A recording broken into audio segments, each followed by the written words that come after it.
The 28th of April, 2024. World Central Kitchen will resume operations in Gaza.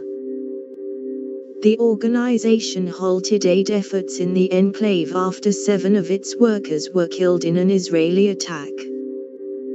It said it would resume operations with a local team of Palestinian aid workers.